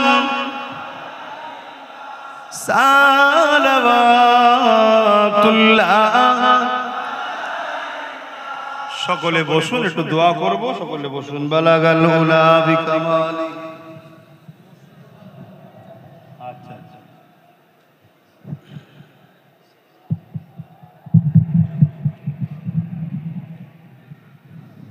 दुरूद शरीफ अल्लाहुम्मा सल्ली अला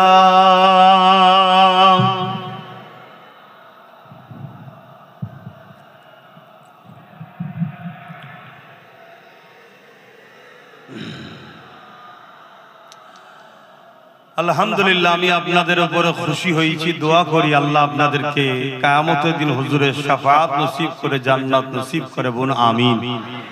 যতগুলো যুবক এবং ভাই বাপ মা বোনেরা সবাই আপনারা হুজুরের মিলাদ মাহফিল বানালেন এবং সেখানে এসে হুজুরের মিলাদের সম্মান মর্যাদাকে রক্ষা করলেন। এটা আল্লাহ আপনাদের উপরে খুশি হয়ে যাক, বলুন আমিন। নিঃশ্বাসের কোনো বিশ্বাস নাই, তাই তো নাকি? দুনিয়ায় আমরা ঘর বাড়ি সব তৈরি করি না কি জন্য? একটু আরামে থাকবো। ব্যবসা বাণিজ্য কারবার রান্না বান্না করি, একটু খাবো আরামে, ভালো তন্দ, তাই তো নাকি? কবরে আরামের জন্য, আখেরাতের আরামের জন্য একটু ভাবা দরকার আছে না? না, আমি একটা ছোট্ট ভালো কাজ আপনাদেরকে সুযোগ দিচ্ছি আখেরাতের জন্য, নেবেন না? নেবেন না?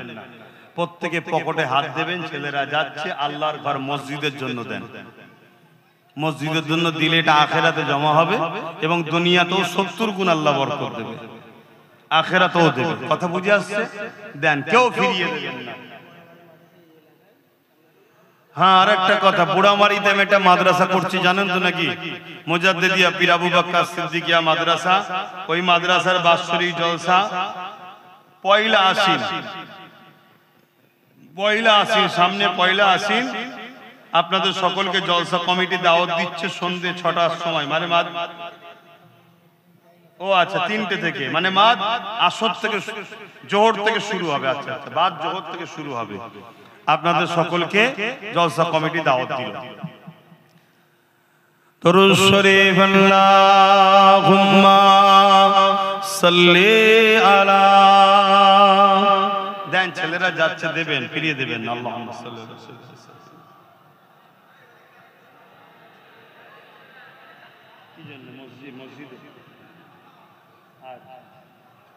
আমার একটা ভাই মিনহাজ, তার একটা বাচ্চা একটু অসুস্থ আছে। আল্লাহ যাকে ভালোবাসে বিমারও দেয় পরীক্ষার জন্য, আল্লাহ যেন শেফা দেয়। মসজিদে নগদ 2000 টাকা দিল, আপনারা দোয়া করবেন না? বলুন আল্লাহুম্মা আমিন।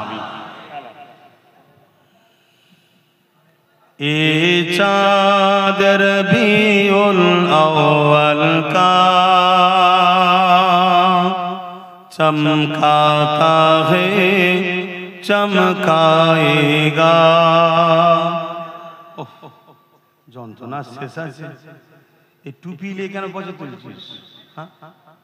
তুই জানিস টুপিটা নবীর সুন্নাত? দাদা হুজুরের ওসিয়তনামা পড়বে, টুপি যদি পরে নে সে নেকি পাবে না, কিন্তু টুপি নিয়ে কেউ তুচ্ছ তাচ্ছিল্য করলে কাফের হয়ে যাবে, কেন? নবীর সুন্নাত। বুঝতে পারছেন? খবরদার, টুপি পয়সা তোলার জিনিস নাই। এ চাঁদ রবিউল আউয়াল কা চমকাতা है चमकाएगा। ए चाँद रबीउल अव्वल का चमकाता है चमकाएगा। ईमान अकीदत का जलवा दिखलाता है दिखलाएगा। ये चाँद रबीउल अव्वल का चमकाता है चमकाएगा। एक परचम अर्ज़ के ऊपर है, एक काबा पर एक अक़सा पर। एक परचम अर्ज़ के ऊपर है, एक काबा पर एक अक़सा पर। जिब्रील के हाथों में परचाम हक़ लहराता है लहराएगा। ये चाँद रबीउल अव्वल का चमकाता है चमकाएगा। दीवाना नबी के दुश्मन से टकराता है टकराएगा। যারা নবীর প্রকৃত দিবানা তারা নবীর দুশমন থেকে নবীর দুশমনের সাথে সংগ্রাম করেছে, করতেই থাকবে। জোরে বলুন সুবহানাল্লাহ। আমরাও যদি সত্যি প্রকৃত নবীর দিবানা হই নবীর দুশমন যারা হবে তাদের বিরুদ্ধে সংগ্রাম লড়াই হবে না হবে না? আওয়াজ দিয়ে শুনতে চাই, হবে না হবে না? মনে রাখবেন ওয়াকফ এটা হলো ইসলামের সম্পদ। ওয়াকফটা কি? ইসলামের সম্পদ। ইসলামটা হলো মুহাম্মদ সাল্লাল্লাহু আলাইহি ওয়াসাল্লামের। এই ওয়াকফের উপরে আঘাত, ইসলামের উপরে আঘাত, ইসলামের উপরে আঘাত, নবীর দ্বীনের উপরে আঘাত। সে যেই হোক, মুসলিম সেজে হোক আর মুসলিম না সেজে হোক, আমার নবীর দ্বীনের উপরে যারা আঘাত দেবে, নবীর দিওয়ানারা তারা তাদের বিরুদ্ধে লড়াই সংগ্রাম করেছে, আগামী দিনও করবে। ঠিক না বেঠিক? হাত তুলে বলুন ঠিক না বেঠিক? নারে দিবে। মনে রাখবেন, কেউ যদি মনে করে আমি ক্ষমতার জোর দেখিয়ে ক্ষমতার আসনে বসে আমি মুসলমানদের ধর্মীয় সম্পদ মসজিদ, মাদ্রাসা, কবরস্থান, ঈদগাহকে কেড়ে নেব, আমি সেই জালিম হুকুমতকে জানাই, আমার আল্লাহ সাদ্দাতকে মিটিয়েছে, নমরুদকে মিটিয়েছে, ফিরাউনকে মিটিয়েছে, আব্রাহা কাবাকে ভাঙতে এসেছিল, আমার আল্লাহ তাকেও মিটিয়ে দিয়েছে। তাই শুধরে যাও জালিম, না হয় আমার আল্লাহ তোমাকে তো মিটাবে, আর আমরা মুহাম্মদ রাসূলের গোলামরা তোমাদের বিরুদ্ধে লড়াই জারি থাকবে। জোরে বলুন সুবহানাল্লাহ। আমরা জীবনের শেষ নিঃশ্বাস দিয়ে হলো গুস্তাখে রাসূলদের বিরুদ্ধে লড়াই করব, ইসলামের দুশমনদের বিরুদ্ধে লড়াই করব। আমাদের অন্য ধর্মের কোন মানুষের সঙ্গে আমাদের ঝগড়া নাই। সবাই বাপ আদম, মা হাওয়া সন্তান, আমরা সবাই মিলেমিশে থাকবো। হিন্দু হোক, খ্রিস্টান হোক, আদিবাসী হোক, শিখ হোক, পাঞ্জাবি হোক, সবাই আমাদের ভাই বোন, সবাই আমরা ভাই ভাই ভাই বোন মিলেমিশে থাকবো। কিন্তু দাঁড়িয়ে রেখেও যদি নবীর বিরুদ্ধে হয় তার বিরুদ্ধেও লড়বো, দাঁড়িয়ে চেঁচাও যদি নবীর বিরুদ্ধে হয় তার বিরুদ্ধেও আমরা লড়বো। ঠিক না বেঠিক? পাশাপাশি এটাও জানিয়ে দিই, কেউ যদি মনে করে আমি ওয়াকফ নিয়ে লাভলে, আমি ওয়াকফ নিয়ে লড়াই করলে তোমাকে আন্দোলন করতে দেবো না, তাহলে সেই জাহান্নামের কুত্তাকেও জানিয়ে দেবো তোমার বিরুদ্ধে আমাদের যুদ্ধ চলবে। তুমি যত বড়ই সুপার পাওয়ার হও না কেন, মনে রেখে দিও আমার আল্লাহ নমরুদকে মশা দিয়ে মেরেছে, আমার আল্লাহ বদরের ময়দানে 313 জনকে দিয়ে 1000-এর উপরে লড়াই কামিয়াবি দিয়েছে। আমরা ওয়াকফের জন্য, মসজিদের জন্য, মাদ্রাসার জন্য, কবরস্থানের জন্য সবার বিরুদ্ধে লড়াই করতে রাজি আছি।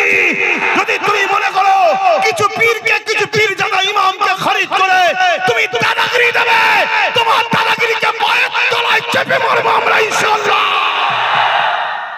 আপনারা তৈরি আছেন তো নাকি? এ লড়াই হবে, এ যুদ্ধ হবে।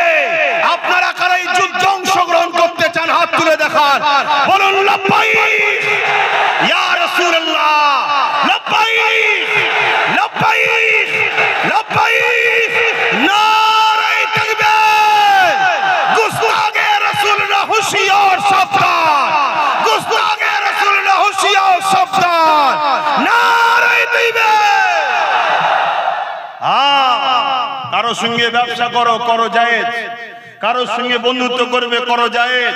সর্বধর্মের মানুষকে ভালোবাসতে হবে, কেউ আমাদের পর নয়, সবাই আল্লাহর সৃষ্টি, বাপ আদম, মা হাওয়ার সন্তান, আমরা ভাই বোন, সব মিলেমিশে থাকো।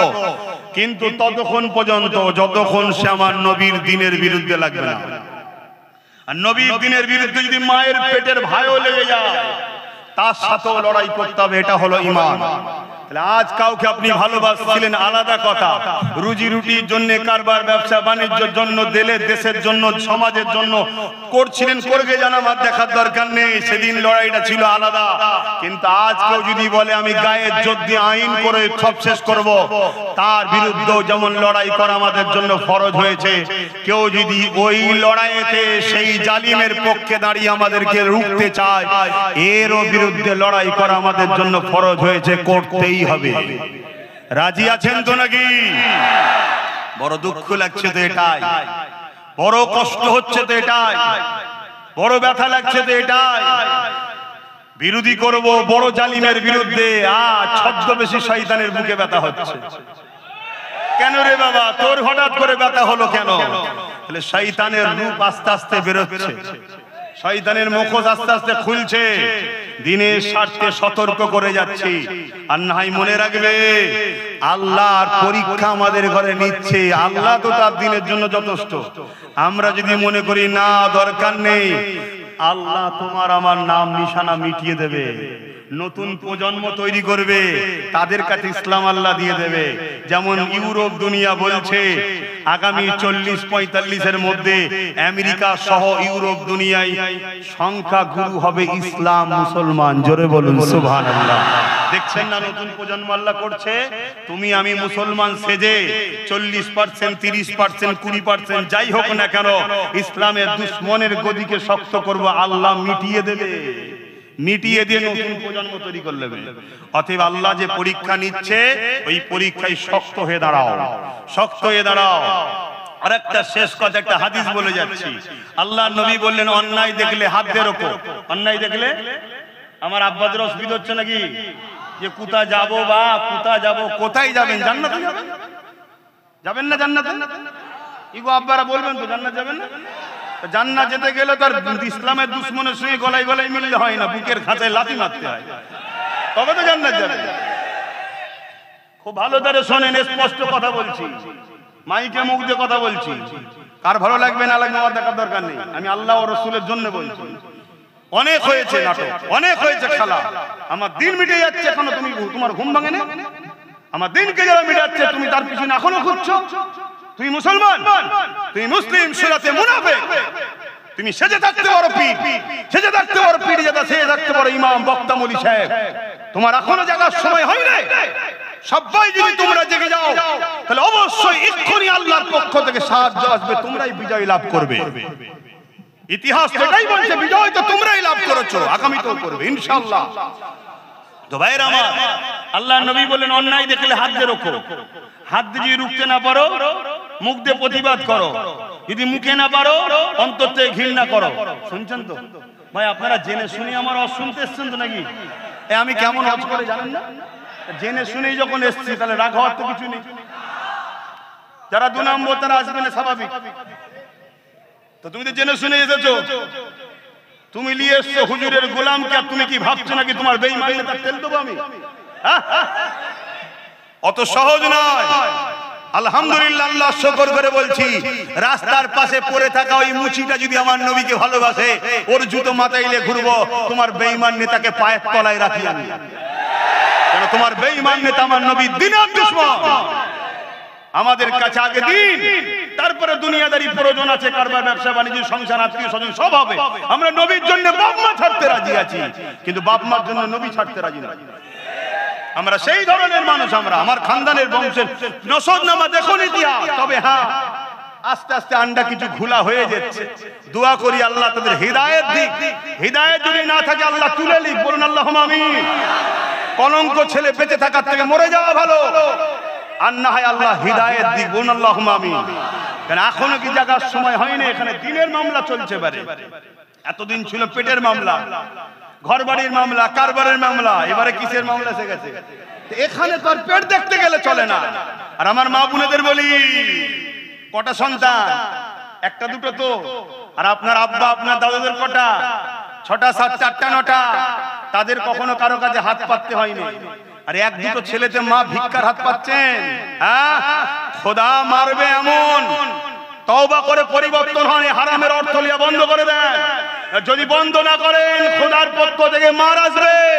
10-20টা জন্তু পশু আপনাকে ছিঁড়ে ছিঁড়ে খাবে, কিচ্ছু করতে পারবেন না। আপনি দুনিয়ার দিকে তাকিয়ে দেখুন না কি হচ্ছে।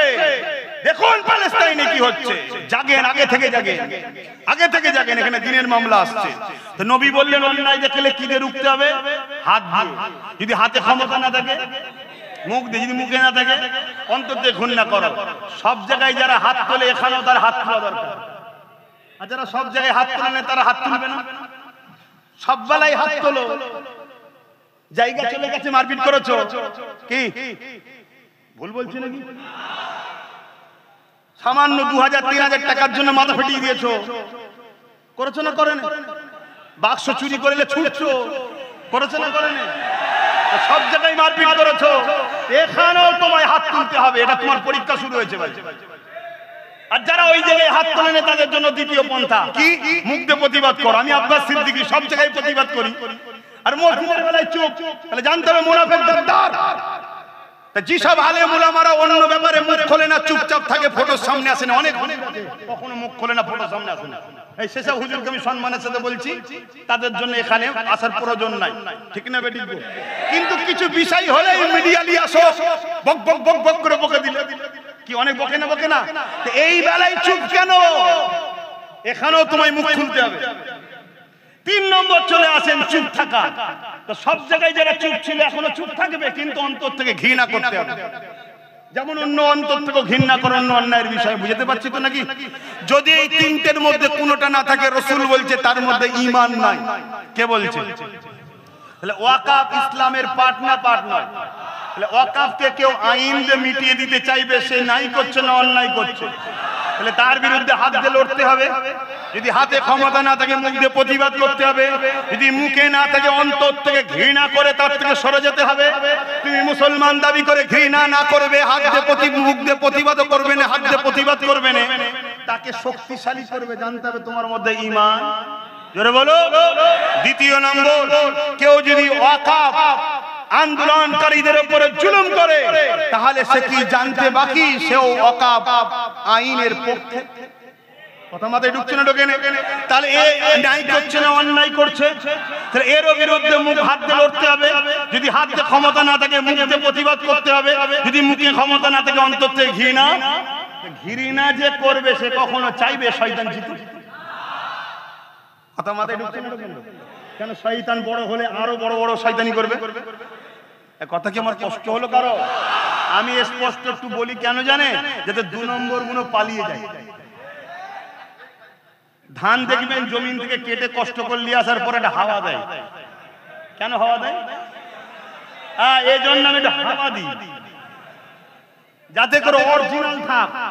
কেন? ইসলামের ইতিহাসে বলছে মুসলমান যতবার ঠকেছে বা কষ্ট পেয়েছে একটাই কারণে, মুসলমানদের মধ্যে থাকা গাদ্দারদের জন্য।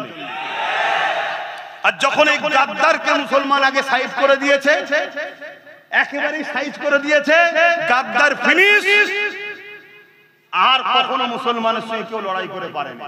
তা আজকে আমাদের এই গোলামির শিকল যে গলায় দিয়েছি আমাদের গাদ্দারদের জন্য। দেখেন না, আমাদের কওমের কিছু গাদ্দার সব মাথায় বসে আছে না? নাই, এইগুলোর জন্য। এরা কোটি কোটি টাকা খরচ করে আমাদেরকে মারবে বলে, এরা কোটি কোটি টাকা দিয়ে গুন্ডা পোষে আমাদেরকে মারবে বলে, এরা কোটি কোটি টাকা খরচ করে আমাদেরকে কেস করবে বলে, এরা সব জায়গাতে খরচ করে হচ্ছে বলে আমরা নাকি মুসলমান। এরা কখনো কোটি টাকা খরচ করে সুপ্রিম কোর্টে কেস করেছে ওয়াকাফকে বাঁচাবে বলে? যতগুলো এরকম গাদ্দার মুনাফিক মুসলমান আগামী দিন তোমাদের কাছে আসবে, অমুসলিমের বিষয়ে পরে বলেছি, আগেই মুনাফিক মুসলমান গাদ্দার গুলোর বিচার আগে তোমাদের করতে হবে। এদের উপর ভরসাটাকে বন্ধ করো। এদেরকে নিয়ে যদি তোমরা ভরসা করে চলো, তোমাদের ক্ষতি আগামী দিন আরো বেশি হবে। এরা তোমাদের পিছনে 1 কোটি খরচ করবে, 10 কোটি খরচ করবে, করে তোমাদেরকে কিনে নেবে, লিবার পরে 100 কোটি বিক্রি করে তোমাদেরকে হত্যা করাবে। এরা যতবার আমরা ঠকেছি আমার কওমের গাদ্দার গুলোর জন্য বেশি ক্ষতি হয়েছে। এজন্য একটু কড়া কথা বললাম, কষ্ট হলো কারো? আমি কি আমার জায়গা থেকে সরে গেছি? আমি দোয়া চাইবো আপনাদের জন্য। এখন চাইবো তো নাকি? তাহলে আমার জন্য চাইবেন না? আমার জন্য 2টো দোয়া। নিজের জন্য চাইবেন, আল্লাহ যেন আমাকে ঈমানের সঙ্গে মরণ দেয় এবং নলেজ সিটি যেন কবুল করে। বললেন না আমি? আর আল্লাহর নবী বললেন, যে তার ভাইয়ের ভালো চাই না, যে তার ভাইয়ের ভালো বসে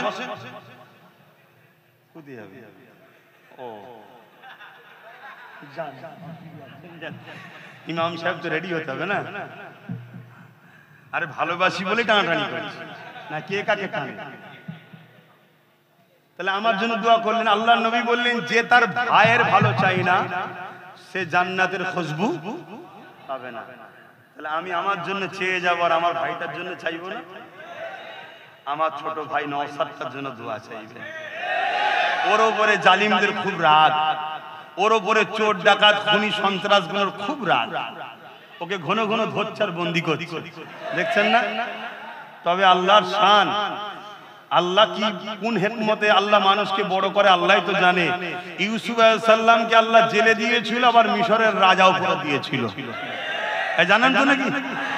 তা আল্লাহ পাক একে জানো মানুষ জাতির সেবার জন্য, শুধু মুসলমান নয়, মুসলমান যদি সেবা করবি তুই ধর্মগুরু হয়ে যা, তুই নেতা হবি কেন? ঠিক তো নাকি?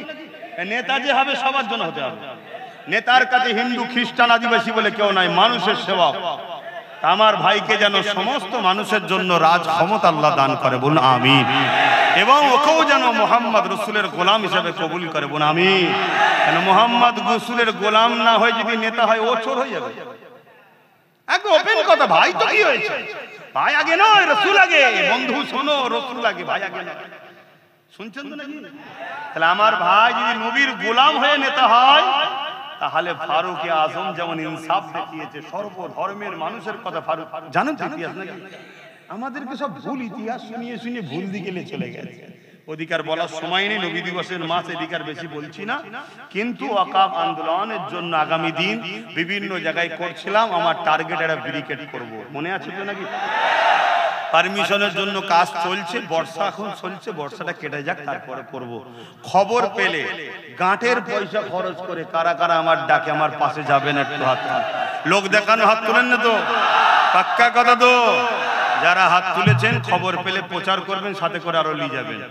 কথা বুঝা আসছে? আসেন এখন ছোট্ট করে দোয়া চাইবো, তার আগে তওবা। বিসমিল্লাহির রহমানির রহিম।